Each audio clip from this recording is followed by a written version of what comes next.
শেরপুর সীমান্তে গারো পাহাড়ের বনাঞ্চলে শুষ্ক মৌসুম শুরু হতেই প্রতিদিনই আগুন দিচ্ছে দুর্বৃত্তরা। মারা যাচ্ছে বনের পাখি ও কীটপতঙ্গ। বন ক্ষতিগ্রস্ত হওয়ার পাশাপাশি মারা যাচ্ছে প্রাকৃতিকভাবে বেড়ে ওঠা শাল ও বেত গাছের চারা। বন বিভাগের মতে দিনে ও রাতের বিভিন্ন সময় দেয়া হচ্ছে আগুন। নিয়ন্ত্রণের চেষ্টা করলেও ধরা যাচ্ছে না কাউকেই। রাতের আধারে এভাবেই জ্বলছে বন। কে বা কারা আগুন দিয়েছে জানে না কেউ। শেরপুরের গারো পাহাড়ি বনাঞ্চলে পুরো শুষ্ক মৌসুম জুড়েই ঘটে এরকম ঘটনা। শালগজারির এ বনে আগুনে মারা যাচ্ছে বনের পাখি ও কীটপতঙ্গ। ক্ষতিগ্রস্ত হচ্ছে প্রাকৃতিকভাবে বেড়ে ওঠা চারাগাছ ও বেতবাগান। হুমকিতে প্রাকৃতিক সৌন্দর্য ও বনভূমি। স্থানীয়রা বলছেন, বনের ভেতর গরু চরানো রাখাল ও অসাধু একটি চক্র নিজেদের সুবিধার্থে এই কাজ করে থাকে। আগুনে গাছ মরে গেলে রাতের আধারে চুরির অভিযোগও রয়েছে।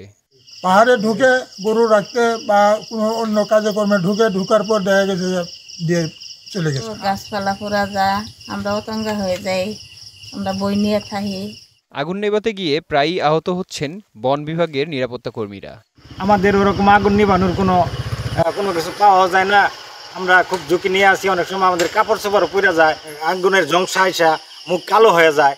বন বিভাগ বলছে, গহীন বনের ভেতরে কে কখন আগুন দেয় তার খোঁজ রাখা কঠিন। আমাদের এই আগুন নিভানো খুবই কষ্টসাধ্য এবং আমাদের স্টাফও খুব কম স্বল্পতার কারণে আমরা সব জায়গায় যাইতে পারতেছি না। অনেক জায়গায় প্রায় সারা পাহাড়ি বিভিন্ন জায়গায় তারা এই আগুনগুলি লাগিয়ে দিচ্ছে। বন বিভাগের তথ্য মতে শেরপুরের সীমান্তবর্তী নলিতাবাড়ি, ঝিনাইগাতি ও শ্রীবরদী উপজেলা গারো পাহাড়ের মধুটিলা, রাংটিয়া ও বালিজুরি রেঞ্জ সহ জেলার প্রায় 20,000 একর বনভূমি রয়েছে। শুষ্ক মৌসুমে প্রতিদিনই কোনো না কোনো জায়গায় আগুন দেয় দুর্বৃত্তরা। DBC news desk.